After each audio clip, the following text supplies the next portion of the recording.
Bonjour, la perturbation qui est arrivée hier par la Bretagne nous a amené de la pluie, mais aussi du vent. Un vent qui a soufflé relativement fort, alors quand même soyons raisonnables, ça n'a rien d'inhabituel pour la saison, mais on a relevé quand même quelques petites rafales assez intéressantes. Regardez ce matin dans la Manche à Gatteville, le phare, on avait 101 km/h, et puis dans le Finistère, à Camaret-sur-Mer, 97 km/h, ou 189 km/h. Ce qu'il faut savoir, c'est que ça va continuer de souffler aujourd'hui, et ça devrait s'arrêter la nuit prochaine. Donc le responsable de toutes ces perturbations qui entrent, en fait, c'est l'anticyclone qui a tendance à s'affaisser un tout petit peu. Du coup, toutes ces masses nuageuses que vous voyez là, toutes ces perturbations entrent sur le pays et vont le traverser. Ça va durer comme ça, malheureusement, pendant plusieurs jours. Donc, sur le tiers nord du pays, eh bien, nous allons avoir un ciel gris toute la journée. Alors, certainement beaucoup de nuages, on va dire des Pays de Loire jusqu'aux frontières du nord-est, quelques pluies intermittentes jusqu'au nord-est. Et puis, sur l'arrière, sur la Bretagne et sur la Normandie, là, ce sera, ma foi, beaucoup plus conséquent.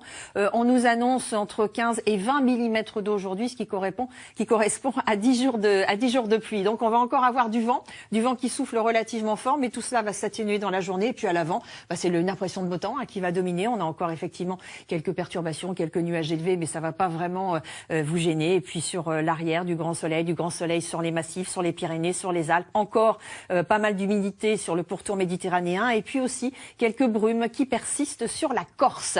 Les températures, donc pour cet après-midi, on est encore supérieur de 4 à 5 degrés au-dessus des normales saisonnières au plan national. Dans le sud-ouest, on sera certainement 10 degrés au-dessus, que ce soit à Biarritz ou encore à Tarbes. Et puis demain, la perturbation dont je vous ai parlé va continuer à s'enfoncer en fait dans les terres. Elle va se heurter à l'anticyclone, donc elle va gentiment se désagréger. Et puis à l'arrière, on va retrouver de belles éclaircies. Là, ce sera plutôt pour l'après-midi, entre les Pays de Loire et les frontières du nord-est. Sur la Bretagne, ce sera un tout petit peu moins bien car c'est l'arrivée, eh bien oui, d'une nouvelle perturbation. Et à l'avant, on aura toujours cette impression de beau temps.